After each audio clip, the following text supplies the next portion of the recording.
Thank you.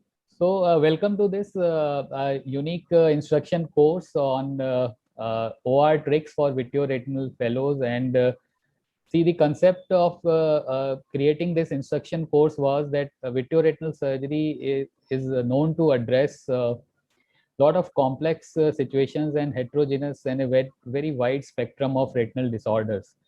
So a successful surgery requires not only a lot of experience and combination of technology and maybe right techniques, it also requires a lot of learnings which comes to VR surgeons over a period of time, where we gather these during meetings like this and our own mistakes.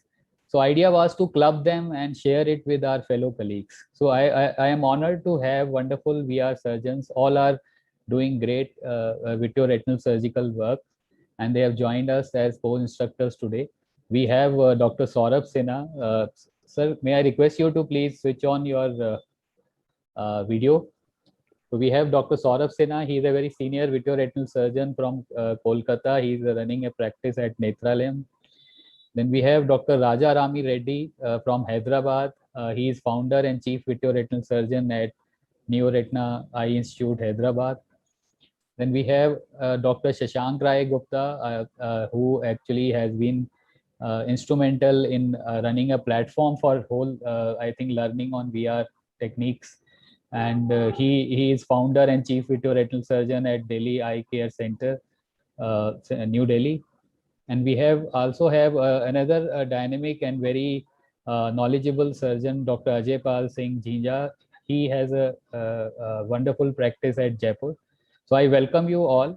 And I think what we have decided is that we'll go ahead with all our talks, and each talk will cover a lot of small clips or tricks which would be useful to all those who are into vitreoretinal surgeries from basic to advanced.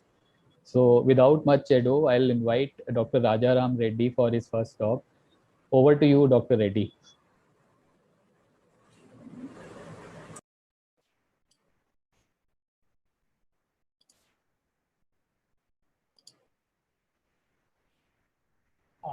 Is my screen visible? Yeah. Is my screen visible to all? Yes, we can hear you and nicely visible. Thank you, Dr. Divendra, for inviting me to be part of your course. It's always been a pleasure to work with you. Today, I'll be talking about these challenges in making sclerotomies and challenges in subretinal injections and important technique of interface vitrectomy. So the first video is of a subretinal inadvertent subretinal cannula placement during vitrectomy by a colleague of mine. Intraoperatively, during the initial stages, the ballooning of retina had increased because the cannula was subretinally. It was called to take place the cannula nasally, so you can see that if it is still placed in the vitreous cavity, it was not. You could still do not see the tip of the cannula. At this point of time, the infratemporal trocar was removed and a 6 millimeters 23 gauge trocar was placed, replacing a normal 4 millimeter one. And once the 6 millimeters cannula is introduced, the infusion, the tip is seen, and then the infusion is started. As the retina was literally placed behind the lens to make space, a retinotomy was created in one of the inferior bulla and subretinal fluid drain, and then the rest of the surgery was as it is. The other cases of a retinal detachment with a choroidal detachment with a 360-degree choroidal detachment, 20 gauge surgery is being done. And in this case, we see that after placing the cannula, there is a uveal tissue covering the tip of the cannula. So, and the tip is not visualized. So make sure from the opposite quadrant, we use an MVR blade to dissect the uveal tissue that is covering the tip of the cannula. The important technique to be used, tip of the cannula, once the tip of the cannula is visualized, you switch on the infusion, and then the rest of the surgery goes as per plan. The third case is of a unusual case of a choroidal detachment in case of a tractional retinal detachment. In this particular case, after placing two ports, one for infusion and one for the endolight, intraoperatively, effort was made to look at the exact location of the choroidal detachment. And you can see the choroidal detachment in the infratemporal quadrant. Once the location of the choroidal detachment is noted, we've gone to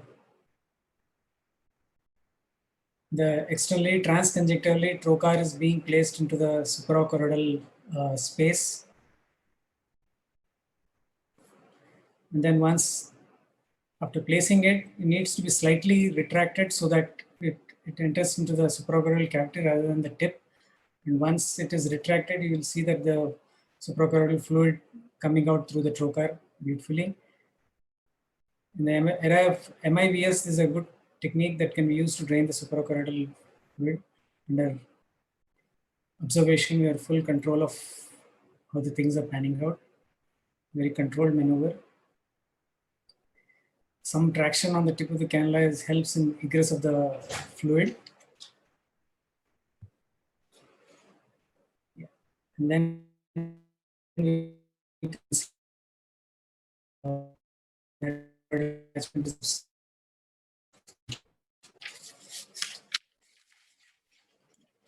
now, coming to the subretinal injections, the main inventory that one needs to maintain is a polytip cannula. It's a 23 gauge. It comes with a 38 gauge needle or a 40 gauge needle.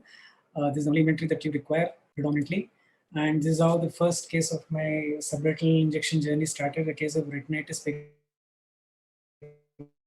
subretinal hemorrhage in a one-eyed patient.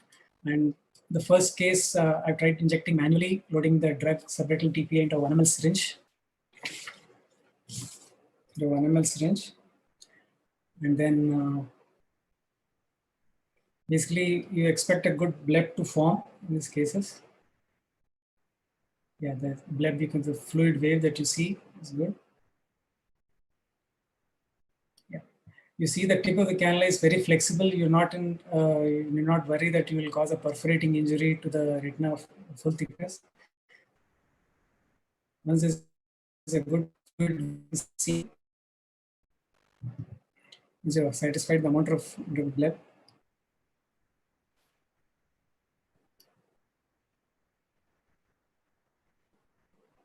This was, I was injecting myself without the help of an assistant. Subsequently, yeah. Bleb, that's when you can stop it. And this is a good result on a post-op day 2, the significant displacement. The other is a post-traumatic subretinal hemorrhage. In this particular patient, I've loaded the drug into 10 ml syringe and connected to the BFI, and the drug is being injected at 12 to 14 psi. And this particular patient, because probably it was a young patient, I found it difficult to inject the drug into the subretinal space, and probably I was also mindful that I could cause any inadvertent macular hole formation because of the tight compartment. I succeeded in injecting at the third attempt in the third place, and fortunately it went out well. Because it was such a tight space, I felt there was a need for the blood to move around once it is liquefied. So subretinal air was also injected in this case toward the end of surgery through the same port through which the drug was injected without creating another pigment. And he had a visual recovery of 636 after this. And in another case of a subretinal hemorrhage, post-traumatic subretinal hemorrhage with a macular hole, you can see that there is subretinal fluid. Also, apart from the you can say OCT confirms a full thickness macular hole. And after injecting the drug, you can see some amount of blood is coming out through the macular hole. Yeah. And then the inverted ILM peeling is done. And then the flaps are manipulated into position over the hole. Then there is a theory that there is also the good theory that you need not exactly penetrate the full thickness of the retina to inject the drug. You could peel the ILM and inject, or keeping the tip on the retinal surface. If you inject, the jet itself is enough to make the drug go subretinally. Probably it's a good technique to use the next time you do that. You can see it healed with a significant displacement. That is an underlying choroidal rupture. You recovered a vision of 618. Lastly, this is a case of a subretinal hemorrhage, massive subretinal hemorrhage. In the case of a PCV, you can see that there is clot, vitreous hemorrhage and subretinal hemorrhage at different levels of liquefaction. Posteriorly, there's macular scar and clotted blood posteriorly, as well as whereas the rest of the retina, there is bullous retinal detachment exudative with a liquefied vitreous, liquefied subretinal hemorrhage. So the plan was to inject, to drain so create giant retinal tear and managing it intraoperatively. I decided to do two separate small 30 degrees retinotomies in the periphery and drain the retinal fluid to simplify the matters. Yeah, one inferotemporally and inferonasally. Yeah, this is the subretinal hemorrhage being drained here. And another quadrant is being done inferotemporally.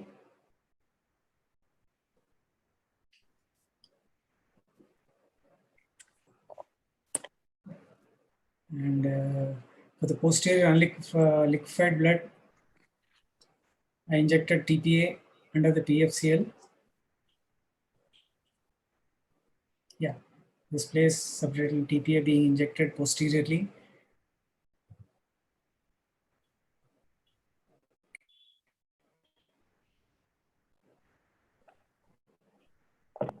And then the rest of the surgery is going as this patient recorded a vision of 3/60. He's a pretty happy patient, and with silicone oil removal also done post surgery. And then there's another case of a proliferative diabetic retinopathy with a subretinal hemorrhage that was the cause of sudden decrease in vision. And this patient was, after membrane peeling, the plan was to inject subretinal TPA for this submacular hemorrhage. After the membrane peeling, this is a submacular hemorrhage that is left behind. Somehow during the surgery, the intraoperative cataract progression has increased the feathery PSC. That probably because it's uncontrolled diabetic or something is increased, and there was a challenge in injecting subretinal TPA. So for this particular patient, silicone oil was injected, and under the silicone oil, you can see the blood being created. So, and is recovered pretty well. In this kind of cases, probably this is a good trick to use under silicone oil. And the benefits of yeah. I think you can take another minute or two, Dr. Yeah, Please go ahead. Here highlights the ring of vitreous corresponding to the vitreous space. The idea is to place the vitreous cutter barely into the vitreous and shaved until the interface profile changes. Yeah, and air vitreous is a interface instantaneous visualization of three-dimensional structure of the. Now we'll move on to our next speaker, Dr. Saurabh, who would be showing us visualization. How do we overcome visualization related snags? Over to you, Dr. Saurabh. Thank you so much, Dr. Deepinder, for inviting me for this talk.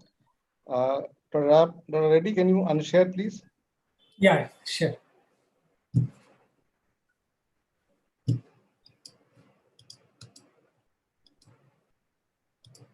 I must say I have the easiest talk, the most simple things to do. So my video is not so lovely videos that I had for Dr. Reddy. And again, I must acknowledge that half the videos here also are provided by Dr. Reddy only. Thank you, Dr. Saurabh. Deepinder, all okay? Shall I go ahead? Yes, please go ahead. Yeah. So when Dr. Deepinder finally asked me for this, initially asked me for this talk, I was literally taken aback. I said, snags kya hota hai? Visual snags during vitrectomy is a nice word we're using. So I like to use this middle word over here, a hidden obstacle. As a budding VR surgeon, these hidden obstacles are what makes you doubt your ability for, when steps in surgery don't go smoothly, or doing surgery is not going very smoothly. You want to remind a poor surgeon, Am I not doing this correctly? Also, you should understand that sometimes the machine itself is not working properly. A simple thing like an old cutter not cutting properly, or the light pipe is not good enough. We reuse our instruments all the time. So you must know that these are not working properly. Or when a fluid exchange is not occurring smoothly, tubing is poor, assistant also is not doing their part properly. These things, other than questioning and doubting your own ability, one must also find out what is wrong with what is happening during the surgery itself. So one went on to surgery. Visualization can be air in the anterior chamber, air can be in the IOL. You have very small pupil, you have heme in the anterior chamber, very minimal heme, mild haziness might coming in, fogging of a lens. These are a few things which might occur and cause snags while doing your visualization snags when you're doing a surgery. I quickly have put in a slide over here. The basic idea of your study is not able to see the retina properly. That is in sharp focus. I have always told our fellows do a refraction properly, your own refraction properly. Make sure you adjust your microscope piece before you sit down for surgery. Adjust the power over there, the IPD properly, because that itself sometimes makes you feel you're not doing a good job. Position your microscope clearly. Look at the lens that you're using, whatever it is, Reside, biome, whatever you're doing, make sure it's a nice, clean lens. That itself can cause what you want to get into surgery, karna, and you want to sit down and start doing surgery quickly. Make sure that the cornea is clear, you're not missing something. You may have small haze in the cornea, but make sure that these do not hamper your surgery. A small thing like these air bubbles, you go inside thinking a chota mota air bubble hai kya, it's okay, things, let me start vitrectomy. And you're doing, you can see everything over here. You see small air bubbles here. Now they're a little bit more over here. You're doing vitrectomy here, you're finding it okay. You're lazy to go and remove these air bubbles. And you're proceeding over here, nice. Again, must acknowledge video by Dr. Rajan Reddy. Nice. He's pulling out with the fluid over here. Bubbles are increasing slowly. The point remains that your concentration is here, but if something wrong is happening, you're not able to see it. So one should not be lazy at this point of time to stop surgery, remove those air bubbles, and proceed with surgery. You're concentrating over here, and suddenly you can see air bubbles coming in over here. Something is wrong. You're tubing, the way you're doing things, you're still continuing. You've not figured out what's happening. Then suddenly you can't see. When you come out, you say, "Oh, air bubble in the anterior chamber." Now, these you should have stopped surgery in the beginning itself, reassess what's happening, what is the uh, why am I not seeing properly, where the variables coming from. So these small steps should be taken care of when they are small only. One should not go on with my surgery and then when you're in a big trouble, then go to think. Again, small bubbles here, get rid of it. Simple trick, put in the jelly over there, clean it up and start your surgery. Very small but essential things. I'll play the video again. Right. So what I was trying to show over there is small air bubbles. Oh, let me see how much I can see inside. Once I start, then I'll decide. Apne aap nikal jayega. Those things will not happen. You have to proactively get into these small snacks and proceed to the surgery. You have air in the anterior chamber. You've done the phaco, your colleague has done the phaco, combined surgery, small few bowels in the anterior chamber. You are in a hurry to finish, start doing vitrectomy. No. Go in, if there are small bubbles stuck to the corneal surface, use the IA, remove them, or put in what you want to put in visco, you want to wash out the anterior chamber, but finish off those small bubbles. Don't leave it there.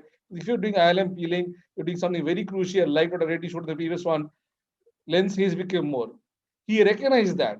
If you go on doing kuch inside with the lens haze more or with these small bubbles over there, you will end up having complications. Simple large air bubble anterior after FAE. Go and see what's happening. Remove the air bubble, then proceed the surgery. Now, when you have a small pupil, nowadays, most of you are well-trained phacosurgeons along with the VI surgeries, but recognize, is the dilated just not being dilated or is it a non-dilating pupil? Or has the pupil become smaller during surgery? Now, these are small things, but important for good quality surgery to occur. Definitely stretching, hooks, expanders, you have the whole gamut of things to take care of these things, but recognize your problem before you make major mistakes inside, like cutting a retina and not seeing properly. This is a patient's small oil bubble here, band-shaped keratopathy. This is by Dr. Krishnan, my colleague. So he's pulling out, clearing up all this. Before going inside and doing hodgepodge, he injects and clears the pupillary area. So once you've done all this thing here, increase the pupil size, then go inside and do whatever you have to do inside. Even now, make out he's very hazy, pale, cannot see properly inside. So even a small pupil he's had to do, but at least he decided to clean up the pupillary area and then do all that. Not straight away remove the IOL, or say nahi hoga, or something like that. So go slow. The anterior chamber part of it, take care of it properly. Even with the pan-shaped keratopathy, even with all those things, you are able to see inside and finish surgery injecting more oil over here. This is what I was trying to show over here.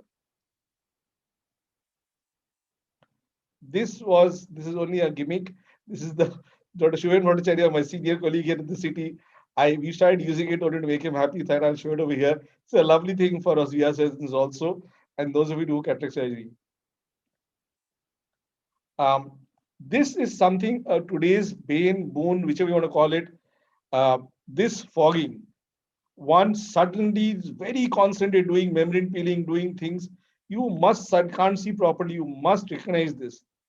This is something which should come naturally to us to look at the fogging. It's very simple. One can put in the cotton, what I showed in the, yeah. So once you recognize that it's there, it's a simple thing. AC, air fan, putting a small cotton pinch over there, putting something on the nose, double masking, putting 2 drapes, whatever you want to do all these small gimmicks, but at least recognize this fogging. Do not continue surgery with this fogging over there. Right. So this is again a poor view. This is, I think my fellow was, this is Dr. Reddy's thing. Going on surgery over here, not very clear view. Something is happening, doing some surgery, suddenly can see posterior pole, and wondering what's happening there. You can see disc over there, and can't make out details too much. One must stop at this stage to reassess why am I not having a clear view of the retina. Like I said, again, simple fogging, a little bit over here. So these steps cannot be gone ahead without making sure that you're fogging, cornea, IOL, small air bubbles, all these should be taken care of before you actually proceed surgery. And like I said, that your refraction sounds very stupid, but I found multiple VR surgeons having difficulty in surgery, not seeing properly because the micro is not well positioned, they're not sitting properly, their chin is not up, and all these are very small things. But I think when you start your surgery and you're doing long 3, 4, 5 surgeries, one tends to bring down the level of concentration because the 5th or 4th or 5th surgery, and it's important at that time to have very clear, sharp view of the retina. Just one last small video. So this is an air in the anterior chamber already. One must go inside and create an inferior PI as routinely as possible. Whenever you have air in the anterior chamber, phakic, pseudo-phakic, make sure you clear the inferior PI. It's not such a big deal, it can be done very easily. One should not be a conjuice in doing this step because you might have severe problems post-operatively, not perioperatively, maybe not so much, but post-operatively you might have problems. So inferior PI in a pseudo-phakic patient is very important on the table itself. So the take-home message is, don't doubt yourself, you can't see retina well. I repeat that, but don't keep thinking, I am a poor surgeon. Stop and check the micro settings, the lens status, the cornea, the anterior chamber, the IOL, position of cannula. These are very important things. Look at it like exactly what I already showed at the beginning. Stop surgery, put in your IVR blade, clean it, and then proceed with the surgery. I think these steps will prevent any visual snags that you can have during VR surgery. Like I said again, do not doubt your capability. Also make sure your assistant does a good job. And I have Dr. Ajay who will show us depression and things like that. So the assistant should be repeatedly the same person. They should be able to see from outside the lens fogging, the position of the eyeball, the head position, your micro settings. They should help you with all these things. I think, yeah, that's all. We are a small group practice here in Calcutta, 5, 6 of us. And I thank Dr. Dipendran again for allowing me for this my presentation. Thank you. Thank you, Dr. Saurabh. That was an excellent overview of all the visualization challenges one can face, and very well summed up that look at all the things which are responsible for a good view. So with this, I think now we'll move on to our next talk, Dr. Ajay Pal, who would be speaking on how to take care of retinal periphery. Over to you, Dr. Ajay. Okay.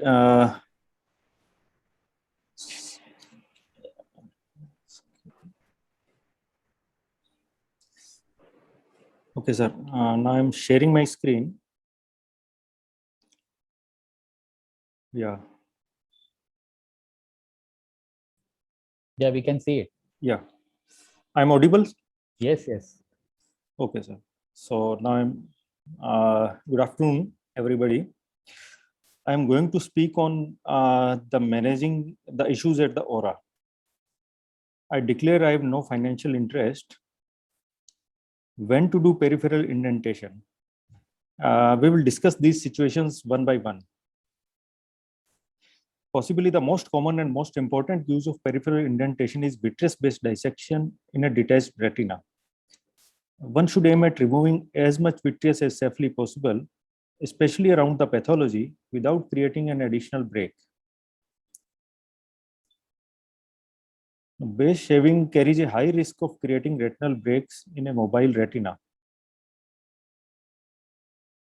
But the retinal mobility reduces significantly after indentation alone, as can be seen in this second video. So how does it work? It works in the same way as a buckle. It stretches the retina, making it taut and less mobile. The effect becomes more pronounced with addition of PFO, which fixes posterior retina, thus further stretching peripheral retina. Also, indentation allows better visualization of periphery by making it face towards the surgeon. It's the only way to do a thorough base dissection without lens touch. Coming on to the technique, we'll only discuss self-indentation using chandelier, as that's the most practical and widely used technique in the absence of a trained assistant. Chandelier may be positioned anywhere comfortable to the surgeon, 3 to 4 millimeter from the limbus, and fixed perpendicular to and directed towards center of the globe or a little posterior. Two posterior direction doesn't illuminate opposite periphery, and two anterior causes glare and reflections from the lens. My preferred quadrant is inferonasal, as it can be fixed to the side of the nose with good stability. Now, using regular ports is an option too, but that may require frequent exchange of chandelier port, and fixing every time may be cumbersome during long surgeries. Besides, bimanual maneuvers aren't possible. Now, any long instrument with blunt ends may be used for indentation, like scleral depressor, muscle hook, swab stick, etc., as shown in these two videos. During indentation, keep the vacuum and infusion pressure low and cut rate high. Start cutting and aspiration before beginning the indentation to prevent IOP rise. And it's important to re-indent. Otherwise, every time you need to re-indent, it's important to do the same thing, starting cutting and aspiration before beginning indentation every time you re-indent, because otherwise the cornea will become hazy by the end of surgery because of epithelial edema. So it's always better to keep rotating the indenter from one clock hour to another as far as possible, instead of frequent lifting and re-indenting, so as to reduce both the corneal edema as well as the surgical time. Proceed base shaving quadrant by quadrant to cover 360 degrees. Keep the cutter port towards side of retina or even opposite, but avoid facing a mobile retina, otherwise iatrogenic breaks may form. Avoid shaving too much anterior to aura unless the eye is aphakic or has anterior PVR, as it may injure the zonules. It's important to remove the vitreous from the anterior flap of the tear and the surrounding vitreous base. Trim the flap if unable to shave well. For a close shaving, one may shift to plano-concave lens, as although the field is reduced, but the depth perception is excellent. Now, we will skip this video as it has already been discussed very well by Dr. Reddy. Now, coming to other uses of indentation. Indentation along with wide-angle viewing systems allow management of peripheral pathology in smallest of pupils, as can be seen here. It also helps doing peripheral maneuvers in presence of poor peripheral media clarity owing to disorganized anterior segment, as in this case with PCR with irregular capsular opacification. The view under air has become quite restricted and poor, but despite this, we are able to do good peripheral laser with the help of indentation. Moreover, indentation also increases opposition of retina to RP, allowing a better laser reaction, which can sometimes be possible even under fluid, as can be seen in this video, where instead of marking with diathermy, I have directly lasered the breaks during waist dissection stage only. The advantage is I won't miss them later if the media becomes hazy, which is a quite common possibility under air. Another use of indentation is that it may help find peripheral breaks in detachments where they are not seen preoperatively.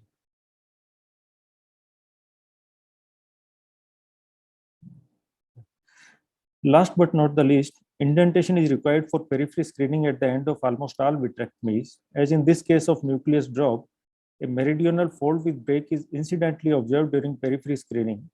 Such small lesions can be easily lasered directly under microscope illumination without need of a chandelier, as we can see here. Now, brief note on the use of buckles during VR surgery. Support of buckle is preferable in presence of anterior PVR that can't be sufficiently removed. I prefer trying buckle to relieve traction before doing a large retinotomy to reduce the risk of future PVR. An added advantage of buckle is that the peritomy allows a very good indentation that can be really helpful during anterior dissections. Also, in presence of large inferior breaks, a buckle is safer as compliance with post-op positioning may be poor. We can see here how well how a good peripheral indentation is helping doing a nice bimanual dissection of the membranes. And also how well the break has settled over the buccal, thus avoiding a large retinotomy. In presence of poor visualization, the buccal helps by supporting any missed peripheral breaks.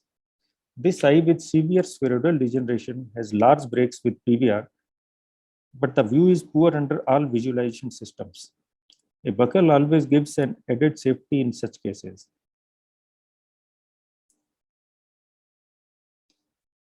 Now, it's personal decision to add buccal or not in cases where risk of future PVR is high. Like although buccal definitely helps in relieving traction in presence of pre-existing PVR, but it can neither stop the occurrence nor the progression of PVR.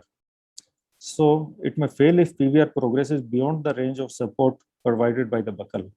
So it's like personal decision whether you want to use buccal in such cases or not, or you may use them later if PVR develops and retina redetaches. Thank you. Thank you, Dr. Ajay. Very nicely demonstrated all the things we do to address problems at Aura, and excellent demonstration of all these techniques. Very good videos. Thank you. So I think now we'll take up the discussion on each of these topics at the end of the course. So now I'll move on to my presentation.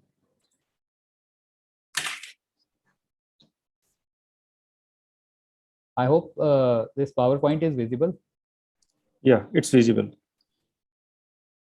Right. So I would be taking up three snacks. One is staining challenges and how to ensure that you get good staining every time you try to stain. And then issue of triple layers and how to utilize chandelier in a better way so that you can use it more effectively. So as far as staining is concerned, I think we all have been blessed and spoiled by this brilliant blue green. Ever since this has been available, this has become a drug of dye of choice for almost all VR surgeons. We are normally using the Indian brand, but you can use the other one from DORC also. We have no financial interest. Now the technique, I hope the video on the left side is visible. Yeah. Yeah. Okay. So if you see the technique which most of us prefer to use is we use a 2 ml syringe and we can attach it either to a soft tip or a 26 gauge needle. And the most important thing which I would like to share with fellows is always test fire it outside before firing it in. And what we try to do for staining in these cases is do quadrant wise spraying of dye on the macula. And as you can see at the end of this video, you can very nicely see this is a case of resurgery for a persistent macular hole, and you can see the area which has been peeled and the area which has not been peeled. Avoid direct stream going to the foveal area. Of course, you don't want to damage the cells there. And when you are injecting the dye, keep an eye on disc. If you feel that your pressure is getting high or disc is losing pulsation, be careful that probably your stream is going to be very fast and it can be dangerous. So it should be smooth. Now, the beauty about this BBG dye is that you can restain it, which we were very hesitant with ICG when we were using. And restaining, actually what it does, it probably stains the undersurface of ILM. So if you are not happy with the stain, you can restain it. But most people would ask us that how much contact time you will allow for your dye. So answer is it is almost instantaneous. So the moment you inject the dye and you take out the instrument and introduce another instrument, that much contact time is good enough for this BBG dye.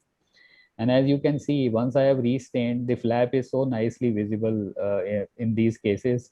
Now visualizing the flap even after peeling is important these days because you are using flaps to cover macular holes. So again, this is again a very useful tip to restain. Why do we restain? Because we want to see the flap during fluid air exchange also. And of course, the area which you have already peeled, try to avoid spraying on that area. So you need to be selective on the area where you are going to stain. Now, a lot of my colleagues sometimes would use proportional reflux for staining, but we don't prefer it. The main reason is many times because we are reusing our cutters and reflux can actually contaminate the thing. And overall, the whole process becomes more time consuming. And again, you have to control the dye injection with your foot rather than thumb. So we are much more, I think the time of our thumb to brain time is lesser than our foot to brain. So that's the reason we don't advocate this proportional reflux for staining. Now another tip I wanted to share with all the fellows and VR surgeons is that many times you don't get a good quality silicone tip. So you can very easily use 26 gauge tip, the 26 gauge needle, and the biggest advantage is it is almost always available. You can use the new one every time. And another advantage is it will not drag the vitreous once you are introducing it into vitreous cavity. And the kind of staining you get, even if it is not reaching the retina, you can't go close to retina, the staining you can get is good enough. So you can see on left side the staining is by needle and on the right side it's by soft tip. It's quite comparable. So this is another tip I wanted to share. And for some of our younger colleagues who have not seen triamcinolone being used, even triamcinolone can also help you visualize ILM. So if you have run out of stock of BBG and suddenly you have to peel ILM, you can use triamcinolone for that also. So this is a very old video. Now, another thing, many times for detached retina, we would stain under PFCL. So, and again, the advantage of this dye is it works very well under PFCL. You can restain also under PFCL. And sometimes what can happen is if there are retinal folds, there can be some pooling. And this pooling can actually, may not allow you to identify the edge. So here what you can do is you can again aspirate the excess dye and then you can easily find the edge of the ILM. So this is another small tip. If you're not able to find the edge, maybe you have injected too much of dye under PFO. Now in high myopes, sometimes the contrast is not good, and even when you stain, it looks like that you are not able to see as good as in emetropic eyes. But here the trick is to start the peeling. You create a small nick at ILM, and the moment you get your flap, the flap is very nicely visible in the background of this white atrophic areas. Another tip I wanted to share is that in high myopic eyes, sometimes there can be paravascular holes. So now in this case, I am staining, and the amount of staining I wanted was not good enough. So I'm again staining. And now I'll try to peel under PFO. But again, you can see the flap, but still I am, because of the poor contrast, I am not able to. And now this, what happens is, the moment I inject dye under PFO, it goes subretinal. You can still peel the ILM, I am getting the contrast, but this is something which you don't like, subretinal dye. I was able to reposition the flap under PFO over the macular hole, but then I had to create another hole, retinotomy superiorly, to drain this subretinal dye, because I didn't want to leave dye in submacular space. So these were all small, I think, tricks on staining. Now the second snag which we wanted to discuss was, there are two conditions where we do vitrectomy, and there are actually 3 layers which we have to remove. One is proliferative diabetic retinopathy, and I think Dr. Saurabh is a very big fan of staining and restaining to find all these 3 layers. So you see, I have removed the anterior vitreous. Now I have stained, and we could partially stain even this posterior layer of posterior hyaloid, the posterior layer of the vitreocheisis cavity, and I'm peeling it, and you can see there is a pre-existing break at the base of neovascular complex. Again, in these ischemic retinas, you have to peel little more carefully, don't be in hurry, and you have to modify your peeling direction also to avoid tears. Now, this is the point which is very important. I wanted to share. Restain it, and you will find that ILM is still there. So that's the third layer which we have to take care of, so that you can relieve all the traction at the macula. And this is more important if you see a neovascular complex within vascular arcade. A similar thing happens in high myopes. Now, again, if you ask me, high myopes, the anterior vitreous layer, I think most of us will recognize easily, even if in our early vitrectomy days. And ILM can be nicely stained.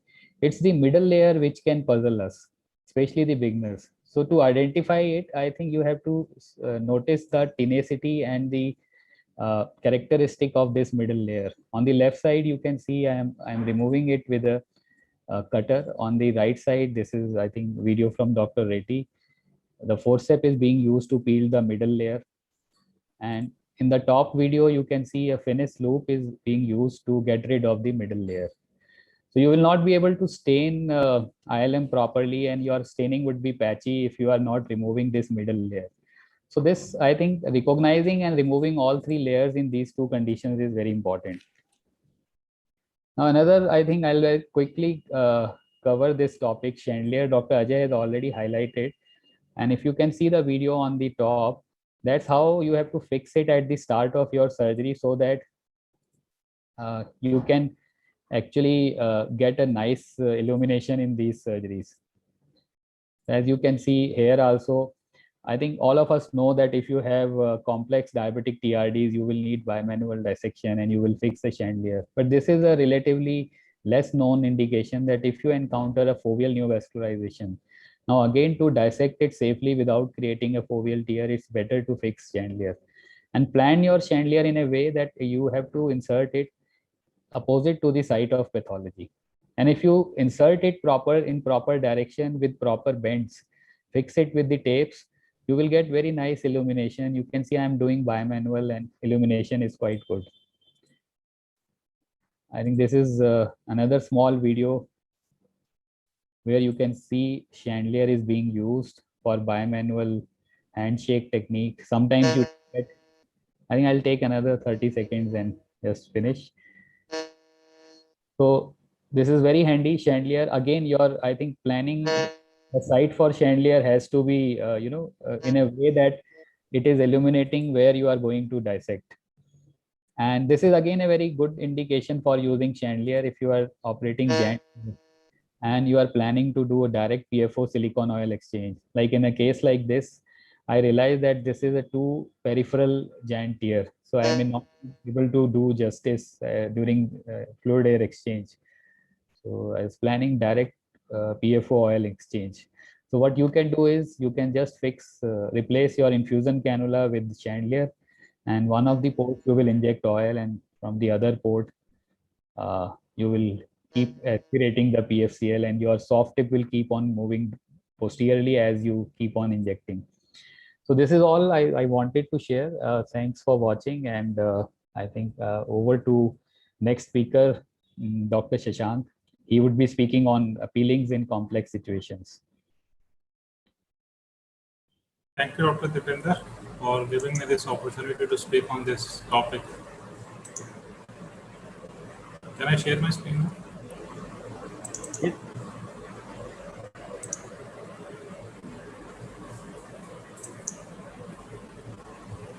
Are the slides visible, Dr. Dipender? Yes, we can see. Yes. Okay. Am I audible properly? Yes, Yes. you're audible.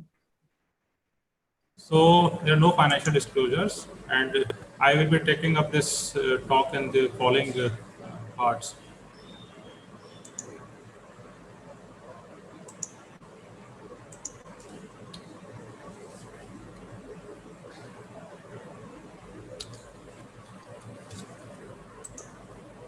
Yeah.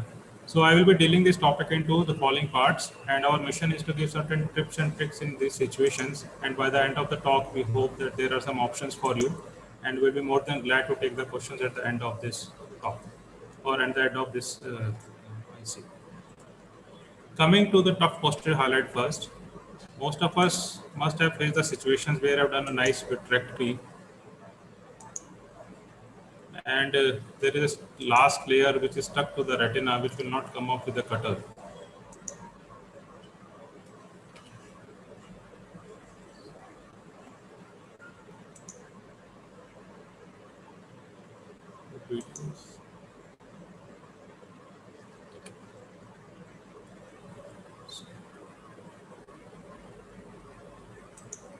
Are you able to see the video, Dr. Dipender?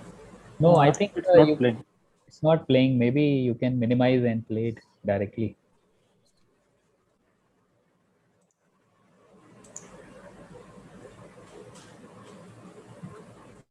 So yeah. So you can use the various options available with us are Finis Flex Loop, the scraper, and the ILM forceps to remove these membranes. The best part of the loop is that you can scrape the membrane over it, or you can go underneath the membrane because it is very thin. You can use the concavity and convexity and remove these membranes which are tough to remove otherwise. Going on to the next one, which is the macular holes, which will be covered into the following heads. Going first, the initiation of the peeling, the best instrument to do is the ILM forceps, but somehow if it is not working, then you can fall back on the these needles.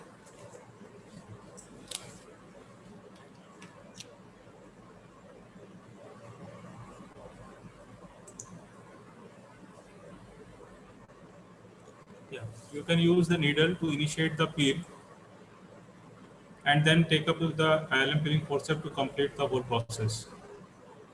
Another option again is the loop, through which you can initiate the peel, and then subsequent process can be completed with the help of a ILM peeling forceps.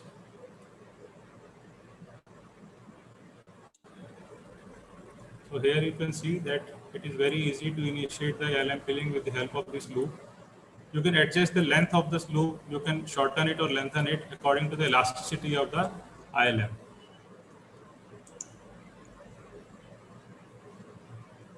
We all might have fallen into the situation where we have done the good inverted ILM peel, but then when you have created these flaps, you are not able to manage it and push. You can see these flaps can go into your this flute needle, or you lose the flap. Then in such situations, what you need to do is, first thing is that we need not create a large flap when we are doing an inverted ILM flaps. The small flaps are good enough to have a successful closure of the holes. So not more than 1 disc diameter of the flap is required in any size of the holes. Best thing to do is to do pinch and peel. You can just pinch the ILM and then keep peeling towards the hole. So if you are successful in doing it, the smaller holes, the smaller flaps are much robust and they are retained much better. If somehow you have a larger flaps, you have the option of using the cutter to trim these flaps. The trick here is to have a very high cut rate and very low suction, and seek the edge of the flap. Never go closer to the edge of the holes. If you go closer to the edge of the holes, the whole flap will come off. But if you can do nicely with the high cut rate and low suction, these flaps you can trim it very easily.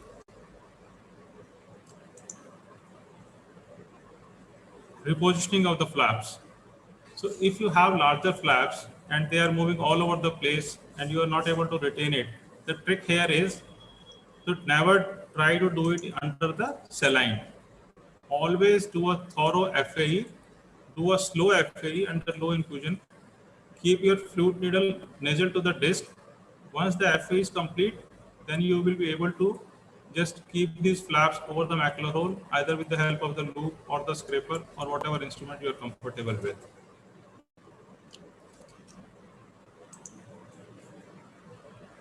So if there is a situation when you have lost your flap completely, then you can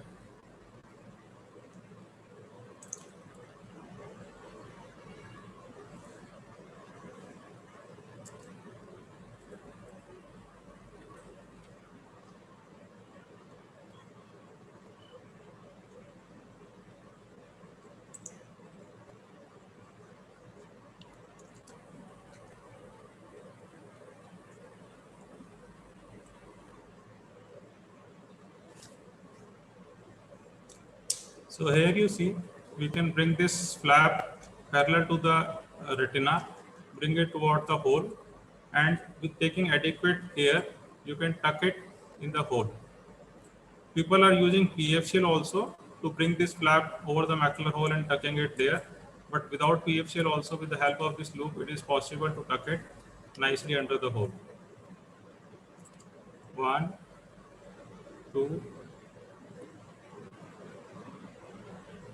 and 3. The only thing you should be remembering is that with the end of the loop, you should not touch the bare base of the hole, which can lead to poor vision outcome after the surgery.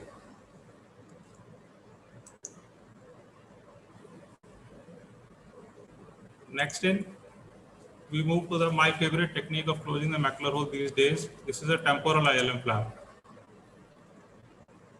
In this technique, we just have to create a temporal flap of the size of the hole or just 1 to 1.5 disc diameter. Just bring the edges of this created ILM flap to the temporal edge of the holes. Just make it flat over the hole. You will now see how we'll keep it flat.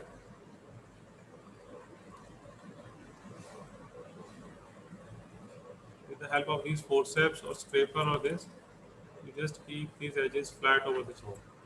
This technique is good because it spares a lot of complications related to the flap. It spares the ganglion cell layer, nerve fiber layer. The other trick is that you just, whenever you do the FAE after this, you will be doing nasal to the disc with the vector forces acting this way. That fluid air exchange will keep this flat over the retina, and chances of flap losing is very, very less. We all might have come across a situation where we have created retinal tears. We need to be very, very careful while dealing with ischemic retina. So here we are peeling the ILM.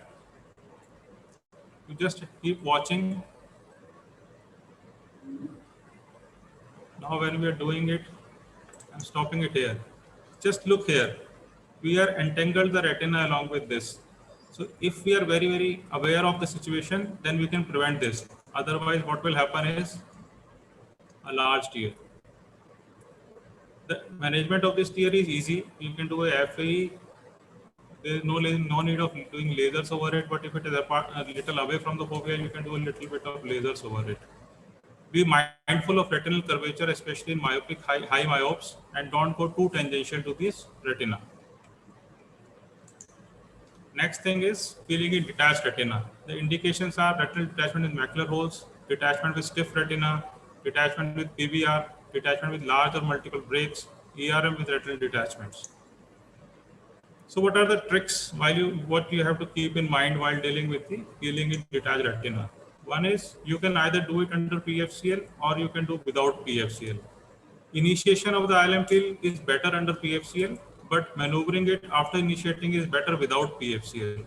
Search for the areas where there is a wrinkling of the ILM to initiate the peels. it is always better to peel from the disc towards the periphery rather the other way around. Like you see this, we are pulling the retina here, but when we are doing it from nasal to the temporal part, it becomes easy because of the traction offered by the optic nerve head. If the detachment is large, you can drain the SRF first and then proceed with the ILM peeling. In high myopes, you have to peel over the entire staphyloma. It will come in bits and pieces, but you have to remove the ILM from the entire staphyloma to be successful in cases with high myopes and macular holes. In RD with macular holes, you can even create inverted ILM flaps to close the holes. I think these part will be taken care by Dr. Dipender in his next talk. Next is peeling under silicone oil. This is another beautiful technique. And there are membranes on the posterior pole. You can just remove it under the silicone itself rather than removing the silicone oil and then removing the membranes. It can be done either with the 2-port or 3 ports. It is relatively easy to do. Excellent view that you can get under the silicone oil. Just pick the membrane where it is thickest and keep removing it gently and slowly. If the infusion pressure goes down, you can either supplement with the oil or you can do it even the air infusion. Then you can do the FAE and just complete the surgery. Next comes the optic disc pit. We have now moved in the era from ILM peeling to ILM stuffing. We are now not touching the foveal part, but if there is associated macular hole, then we can do a double peeling, one over the optic disc and one under the macular hole. Now, there is no need to stuff the ILM into the optic disc. If you can just layer the ILM peeling over the optic disc, that is good enough. You can have 2 or 3 layers of ILM over the optic disc. Here you see that we have peeling it nasal to the fovea, going to the optic disc. Another, we are peeling it superiorly. This is all nasal to the fovea. We are not touching the fovea, and then bringing it over to the optic disc and just leaving it there over the pit. Again, you do a slow, gentle FAE nasal to the disc to keep the flaps flat over the optic disc pit, and that's it. There is no need for external material to stuff. And if, as I told, if there is associated macular hole, you can do another inverted ILM peeling over the macular hole, and the case will be successfully closed. Going to ERM, it can be done in a combined thing or as a double staining with peeling. I'm showing a video of a combined peeling along with the ILM.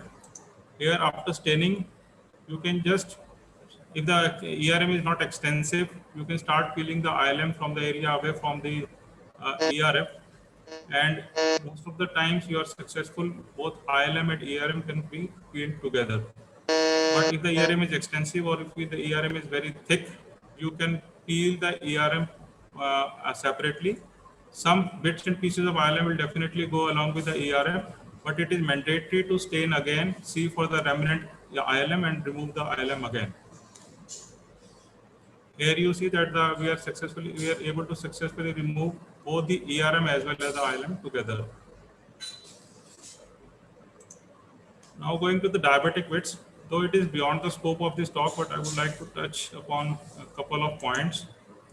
While dealing with the ILM peeling in the DME, the retina is relatively spongy, so you need to be very careful. The ILM peeling will be in bit and pieces, so don't worry about it. Just try to be very careful while you are pinching the ILM. And large peel is not required in these cases. You just need to peel a disc diameter over the fovea and that's it. The aim is to prevent the ERM formation or the membrane formation and to resolve the DME in cases we are peeling it for DME. Going to the last bit, that is about the diabetic vitrectomies. Most important is to do a thorough vitrectomy to remove the anteroposterior traction and then look out for the plane to initiate the peel. You either use the cutter or the forceps. Here we are using a cutter to go beneath the plane and removing the membranes. Try to segment it into small islands. And once you have created the small islands, which is free from traction on all sides, you can just put your cutter over these islands with a high cut rate and a low suction, and it works as a scissor and everything will come into this. You can just see that all the remnant membranes will come into the forceps. There is another video, my last one, to show the same thing. Just finding the plane, going beneath the membranes, pulling it off the retina. Once it is off, you just eat it up. Whatever you have scraped from the retina, you can eat it up, and then you go beneath this membrane, create small islands, and then finish off filling it. With this, I close my talk, and there are a few acknowledgements to be made. Thank you. Excellent. I think great tip, Dr. Shashank. I think peeling is a very important maneuver of, I think, in our VR surgery. So I think, quickly move on to the last talk, and then we'll have a discussion on all these snacks.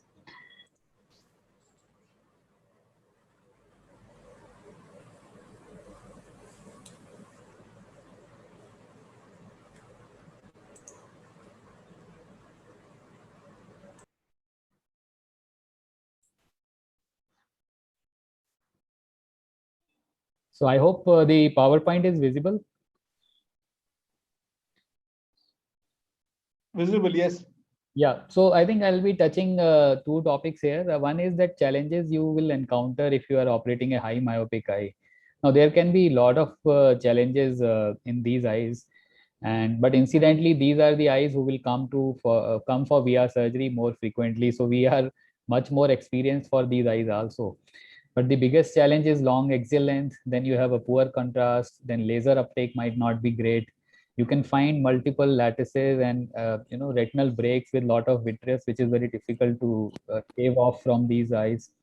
And then there is a higher risk of suprachoroidal hemorrhage and vitrochasis. Vitrochasis we have already discussed in third layers, and suprachoroidal hemorrhage is better prevented, rather than being managed. So in general, our threshold for keeping pressure low is very, in general, we tend to operate at little higher perfusion pressure in these myopic eyes, and preferably with walled cannulas. So rest 4 I'll be discussing. The long axial length, I think this video actually sums up all the things which you can do to address longer axial length. Now, if you don't have to do anything at macula, then longer axial length doesn't matter in myopes. But if you have a macular hole or ERM and you have to do peeling, then it can be challenging, and especially in eyes who have axial length as long as 30 or maybe 32 millimeters. So one small tip is, if you have a detached retina, don't start your peeling under PFO. So the height of retinal detachment will actually reduce the axial length, and you can easily reach retina, as I am doing in this case. And there was a macular hole in this case, so I was planning a ILM flap. So plan was that we'll fashion a large flap before putting PFO, so that all I have to do is to mobilize flap under PFO. But you will see what happens after I have reattached retina with PFO. Now my forceps not reaching. So this is a very common challenge. Almost everybody who is operating myopic eye must have faced it. So first thing we do is we get rid of a non-contact system and put a self-stabilizing contact lens. So this is first step which you can do. In borderline cases, it will help you, but it didn't help me. And then second step is take out the cannula.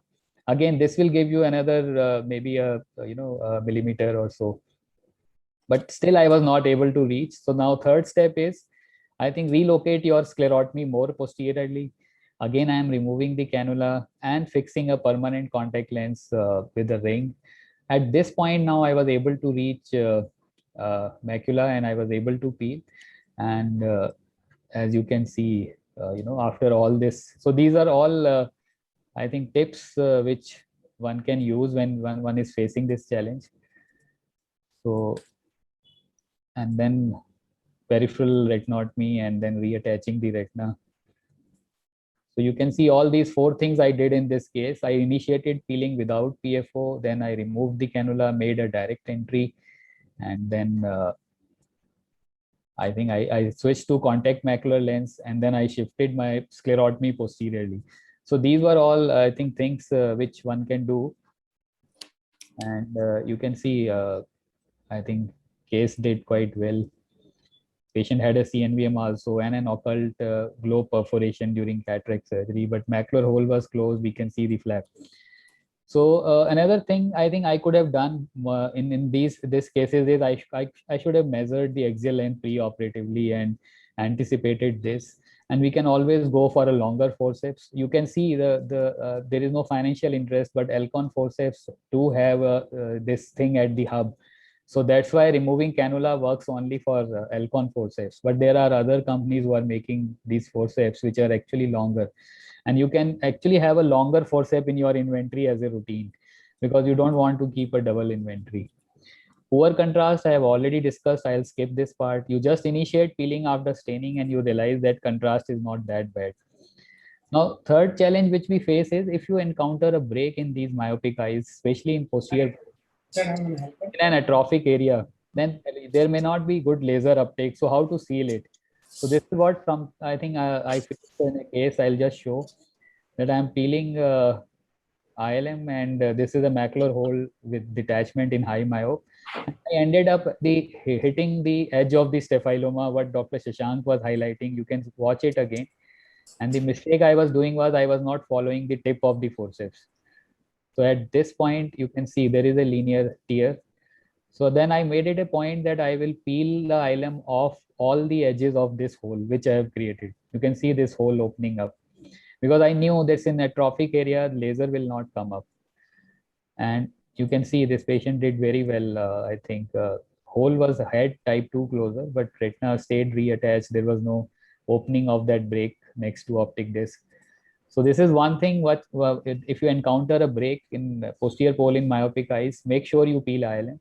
And second thing you can do for a larger break is something like this. I think again, if you know this how to do it, so it can come to your rescue someday. And I think it's a technique which is being used for now wide variety of disorders. So everybody should have this in his armamentarium for this as a backup. Another challenge which I was saying that which you can face in managing these myopic eyes is if you get multiple lattices and tears, and which are in one or two quadrants. You can just join them. I think most VR surgeons who are managing detachments, they are doing it. So you just join them and make it a big giant tear, which will be easier to manage. So again, for our fellows and I think beginners, this is, don't try to retain the islands of retina in between these tears. That this will make sure you remove all the traction which is there in these remnants. Now, this was all I think important things about myopic eyes. Then you can have some challenges with silicone oil. This is not all the challenges. We have selected only few. One is that you have done a good surgery and there was no air or oil in the chamber on immediate post intraoperatively when you are closing.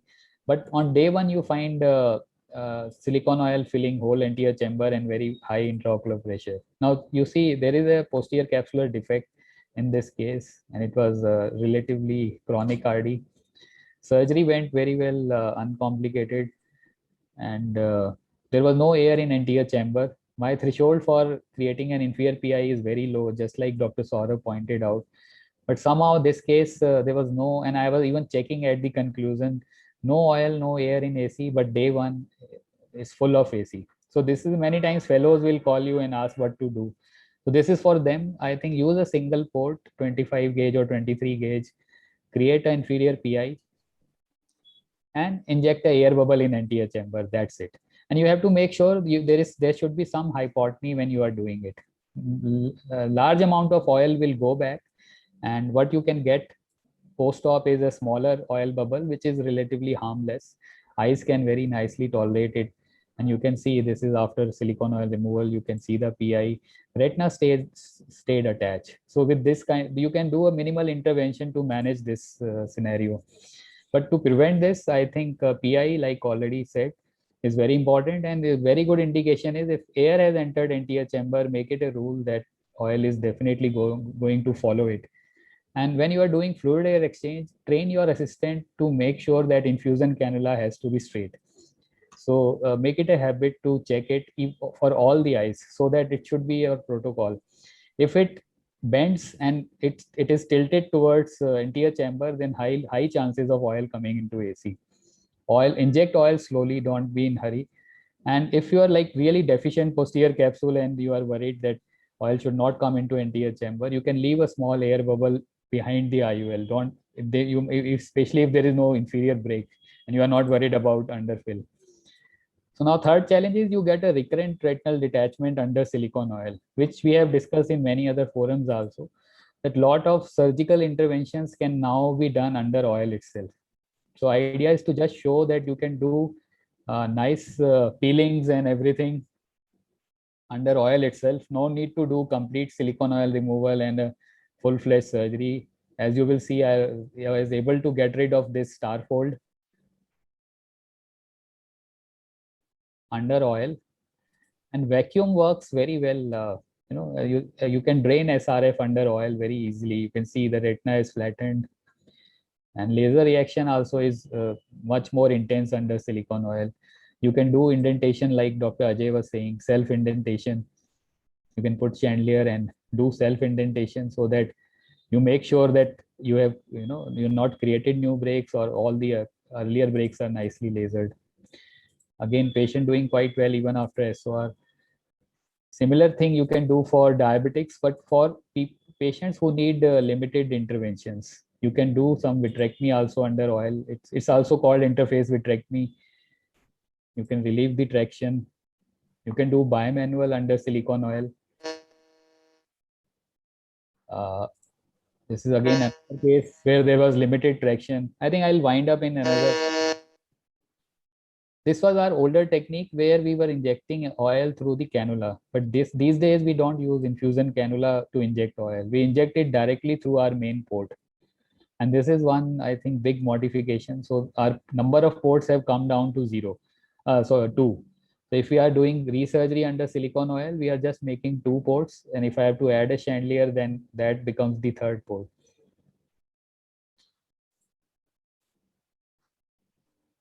Now again, in this case, there was an inferior redetachment from an open posterior pole break.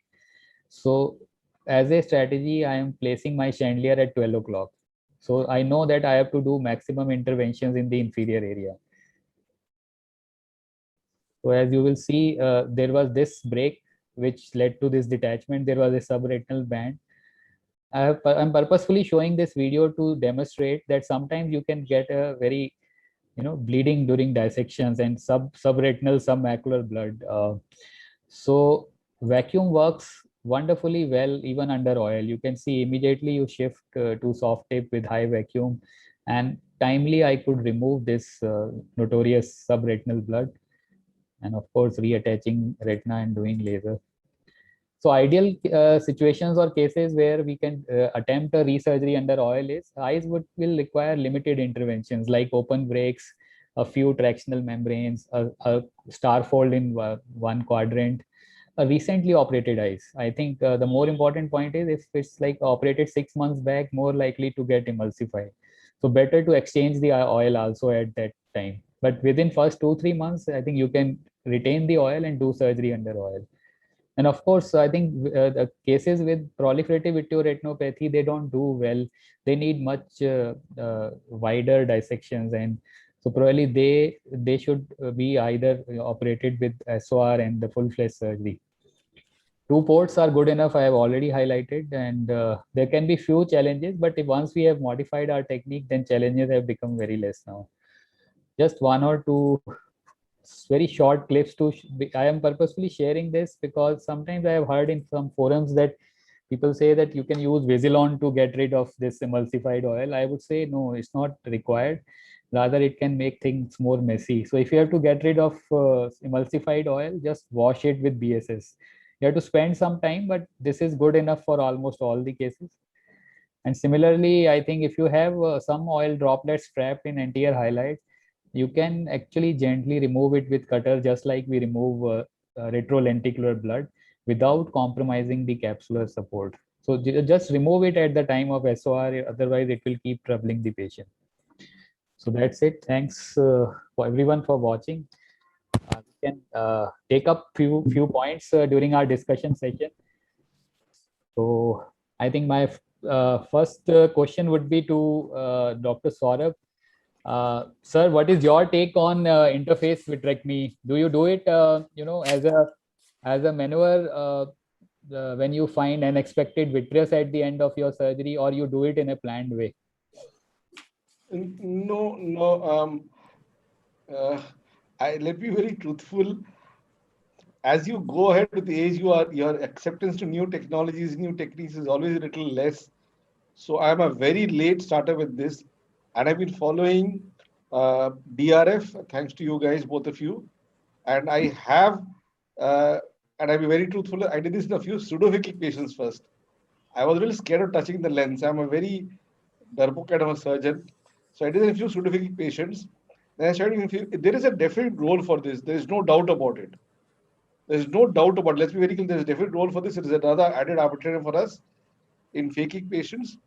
Uh, I am learning to do it. I need to see more videos. I need to participate more in your meetings and understand what is to be done. But I accept its role, and I think it's a definite role. Maybe a combination of both. You keep it in the back of your mind, and you must explore it definitely. I will not speak more than that. And I can see Shashank smiling over there. Yeah, actually, I had started doing this vitrectomy and this interface vitrectomy after seeing Dr. Raja Ramireti, who presented in one of our meetings. And see, the learning curve is very small, just 2-3 cases, and it works wonderfully well. So all of the remnant vitreous, you don't even need somebody to indent the things. You just do an FE after attachment is settled and do rest of the vitrectomy under air. It's so nice, beautifully done. No, the learning curve is in the mind. Yeah, agreed. Yes, sir, the advantage is retina doesn't get pulled up. That's the biggest advantage. I'm sorry to cut you guys short. Dr. Reddy, what's your take on indentation? You prefer to do it yourself, or you will rely on assistant? Yeah, mostly I'm relying on assistant Dr. Dipendra because I think reasonably fair. I can easier to train. Yeah, they get easily trained. You have to instruct them sometimes to go anterior, little bit posterior, but I think they understand. Okay, fine. I think Dr. Ajay, there is a question for you. Do you prefer going for long forceps in myopics, or what is your common preferred adjustment once you are planning for a high myopic eye? How do you plan this? I prefer long forceps in myopes. I have DORC 23G forceps, which is longer. And actually, frankly, anything extra I have to done, I have to shift the, remove the port only in any case. And haven't encountered any other problem till now. Kind of with removal of port and using that DORC ILM forceps, I have been able to do all the cases till now. But yes, maybe I haven't operated cases as long as 34 or millimeter or more. So I can't be sure about those eyes.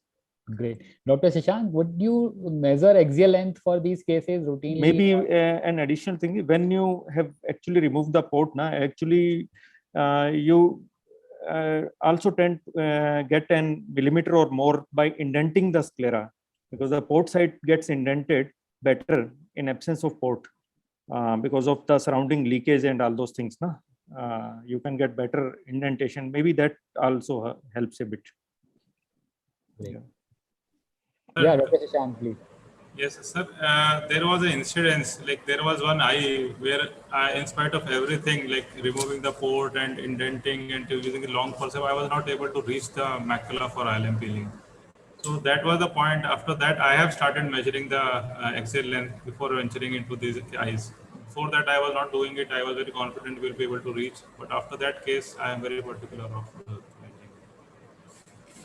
So, Dr. Saurabh, what's your preferred mode of staining all 3 layers? No, like you mentioned, staining, restaining, but you mentioned very passingly about tricot. I think that's something very less used by us nowadays. In even the smallest doubt put in the tricot, because mind you, I come from an era when there was no brilliant blue, nothing. I started my macular surgery with those, with tricot itself. I still think, but very small quantities. The problem is you put in a huge quantity, it itself forms a layer over there. So I think tricot is something we underuse. Otherwise, staining, restaining. So if I'm really stuck, I will also put in air just to see what's happening, like what you all said, just for making myself a little more comfortable. But tricot is very less used by us in the era of brilliant blues and triple blues. Dr. Reddy, I think a question for you. Anything new you are doing to address fogging? apart from what Sir Dr. Saurav has shown, anything extra you are doing? Fogging to address the, I mean, intraocular behind the lens, or you mean to say for the biome fogging? For lens, I think our this ReSight lens. ReSight lens fogging, I'm not doing anything new, but I've only heard that GI endoscope, there is a solution, stored solution that comes, that can be applied, that can be used as that can prevent fogging kind of. And sometimes I have But seen. I have currently. Yeah, sometimes I have seen that your drape is actually tinted, and you see the fogging on its undersurface. So sometimes it's better, instead of putting a lot of gauge and everything, you let it go, incise it, and sometimes that creates a stream which is hitting your lens. So sometimes you have to do the opposite, undo your draping, let it let it go vertically up rather than directed towards your lens. But all these tips, I think Dr. Saurav has shown, were great, wonderful. If there is recurrent fogging intraoperatively during the lens, I think mostly you have to address where the air is coming from, and basically from the canthal area, put more viscose, put a cotton there, so that recurrently fogging of the lens can be avoided. That's the thing. So, Dr. Ajay, how would you? What is your approach when the moment you suspect there is subretinal cannula? So, how do you go about it? If I suspect subretinal cannula, I tend to stop the infusion first, and then I keep PFCL handy, and I would inject some PFCL, so that will push the ballooned up retina posteriorly, and I can get a better visualization. And if it's subretinal, then either like most of the times, I will find the breakthrough which it is like shifted. If it's shifted intraoperatively, because there are two things that can happen. One is like intraoperatively during surgery, it goes subretinal. If that happens, that's because of fluttering of retina. In very high myopes, it's sometimes a possibility. And in such a case, I will like push it again with PFCL and it settles. But if initially it was subretinal, like actually it may be subretinal, or maybe it didn't enter the posterior segment well, like vitreous layer was over it, or some ciliary body tissue was over it. So in those cases, I have to open that with MVR from the other port. Fine. Like Dr. Reddy showed, that's a very good technique. I think we all used to do it, but now in I think 25 gauge era, I do little different. I tend to just remove it completely. So most of the times it will, relieve the suprachoroidal fluid also if there is some. Yeah, I did in one case actually. I had to shift two ports because I tried to clean everything. I thought now it's working well, but again after a little time, choroidals began to develop. Then I had to shift the port actually, and I just exchanged the ports. And the supranasal, for the ILU I used the inferior temporal port, and like supratemporal port I used for infusion. So that modification I did, and the case went well.